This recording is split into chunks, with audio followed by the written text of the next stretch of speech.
आज मैं आपको इस वीडियो में हरियाणा बोर्ड ने जो 9th क्लास के लिए नई नैतिक शिक्षा की बुक लगवाई है, इस किताब के 5वें पाठ के क्वेश्चन आंसर कराऊंगा। पहले 4 पाठों के क्वेश्चन आंसर मैं पहले ही करवा चुका हूं। अगर आपने वो वीडियो नहीं देखी है तो लिंक डिस्क्रिप्शन में दिया गया है, वहां से आप उन चारों पाठों की वीडियो को देख सकते हैं।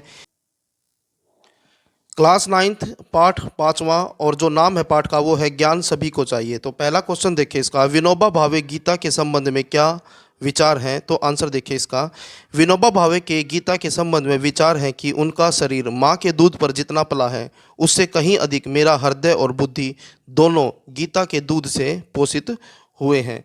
नेक्स्ट क्वेश्चन है क्वेश्चन नंबर 2, ज्ञान का क्या महत्व है, इसे किस प्रकार पाया जा सकता है। तो आंसर देखें इसका, जीवन में ज्ञान का बहुत अधिक महत्व है। इस संसार में ज्ञान के समान पवित्र कुछ भी नहीं है।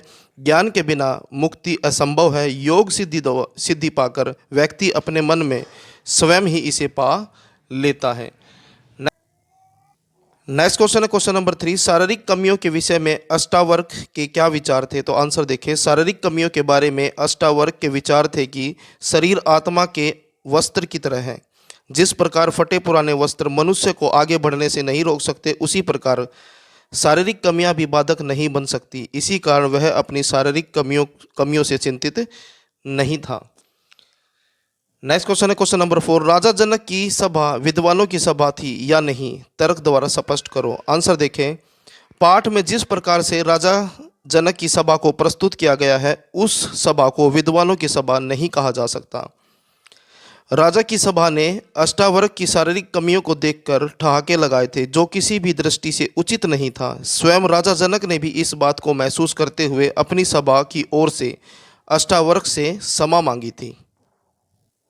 नेक्स्ट क्वेश्चन है क्वेश्चन नंबर 5, अष्टावर्क के निर्भीक होने का क्या कारण है। आंसर देखें, अष्टावर्क 8 अंगों से तुड़ा मुड़ा एक दिव्यांग बालक था। उसे अपनी माता से उत्तम संस्कार तथा पिता से सदाचार की शिक्षा मिली थी। वह निरंतर ज्ञान साधना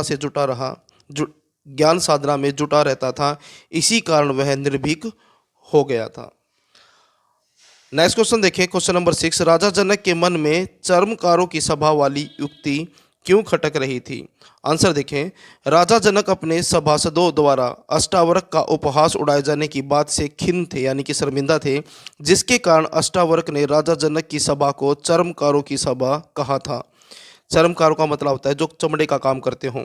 राजा जनक स्वयं ज्ञानी थे, परंतु अष्टावर्क के रूप में वे अपने सामने अपने से अधिक ज्ञानी की उपस्थिति सहज ही अनुभव कर रहे थे तथा उसके प्रति समर्पित भी हो गए थे।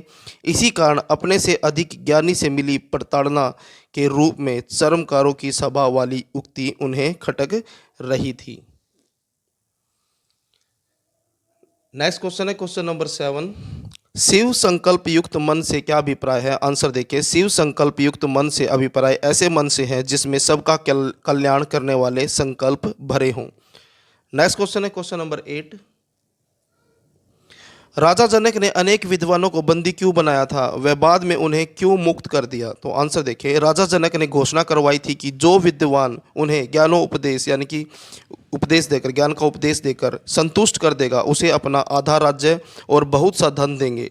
लेकिन यदि उनका ज्ञानोपदेश यानी कि ज्ञान का जो उपदेश है संतोषजनक नहीं हुआ तो ज्ञानोपदेशक को कारागार में डाल दिया जाएगा। अष्टावर्क के पिता सहित अनेक विद्वानों ने उन्हें ज्ञानोपदेश दिया, परंतु वह संतोषजनक न होने के कारण वे सभी विद्वान बंदी बना लिए गए। बाद में जब अष्टावर्क के ज्ञानोपदेश से राजा जनक को जब सच्चे ज्ञान की प्राप्ति हुई तो उन्हें सभी विद्वानों को मुक्त कर दिया। नेक्स्ट क्वेश्चन है क्वेश्चन नंबर 9, गीता को उपनिषदों का उपनिषद क्यों कहा गया है। तो आंसर देखिए, गीता को उपनिषदों का उपनिषद इसलिए कहा गया है क्योंकि सभी उपनिषदों को दोहकर यह गीता रूपी दूध श्री कृष्ण ने अर्जुन के निमित्त संसार को दिया है। नेक्स्ट क्वेश्चन है क्वेश्चन नंबर 10, गीता में ज्ञान के संबंध में क्या कहा गया है। तो आंसर देखिए, गीता में ज्ञान के संबंध में कहा गया है कि संसार में ज्ञान के समान पवित्र कुछ भी नहीं है। योग सिद्ध व्यक्ति स्वयं ही इसको आत्मा में पा लेता है। इस ज्ञान की तलाश में मनुष्य आदिकाल से ही रहा है। यह जरूरी नहीं है कि ज्ञान हमें बड़ों से ही मिले, अगर हमें ज्ञान छोटों से भी मिले तो हमें बिना संकोच किए प्राप्त कर लेना चाहिए। नेक्स्ट क्वेश्चन है क्वेश्चन नंबर 11। राजा जनक ने अष्टावक्र का स्वागत सत्कार किस प्रकार किया? आंसर देखें। राजा जनक ने अंतःपुर में ले जाकर अष्टावक्र की खूब सेवा की, उसे स्वादिष्ट भोजन कराया तथा उसके प्रति अपना समर्पण भाव व्यक्त करके उसका स्वागत सत्कार किया।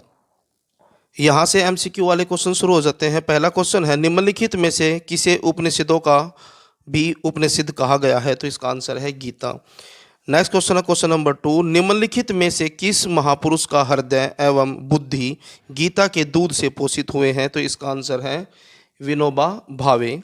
नेक्स्ट क्वेश्चन है क्वेश्चन नंबर 3। राजा जनक को ज्ञानोपदेश किसने दिया? तो इसका आंसर है अष्टावक्र ने। नेक्स्ट क्वेश्चन है क्वेश्चन नंबर 4। किस कारण अष्टावक्र निर्भीक हो गया? तो आंसर है इसका ज्ञान साधना के कारण। और नेक्स्ट क्वेश्चन है क्वेश्चन नंबर 5। अष्टावक्र ने जनक की सभा को कहा? तो इसका आंसर है चर्मकारों की सभा। नेक्स्ट क्वेश्चन है क्वेश्चन नंबर 6। अष्टावक्र के अनुसार ज्ञान की प्राप्ति होती है? तो आंसर है इसका सुदीर्घ तप से, ब्रह्मचर्य से। नेक्स्ट क्वेश्चन है क्वेश्चन नंबर 7। अष्टावक्र के अनुसार धन संपदा और राज्य किसका है? तो आंसर है प्रजा का। नेक्स्ट क्वेश्चन है क्वेश्चन नंबर 8। अष्टावक्र ने जनक से दक्षिणा में क्या लिया? तो आंसर है शिव संकल्प वाला मन। उसके बाद क्वेश्चन नंबर 9। देह का अधिष्ठाता है? तो इसका आंसर है मन। और नेक्स्ट क्वेश्चन है क्वेश्चन नंबर 10। किसके बिना मुक्ति नहीं है? तो इसका आंसर है ज्ञान। तो ये थे आपके क्लास 9th के 5वें पार्ट के नैतिक शिक्षा की किताब के क्वेश्चन आंसर। वीडियो अच्छी लगे तो लाइक करें, चैनल को सब्सक्राइब करके ऑल के बटन के ऊपर क्लिक कर लें ताकि जब भी नेक्स्ट चैप्टर की वीडियो अपलोड हो तो उसका नोटिफिकेशन आपको मिल जाए।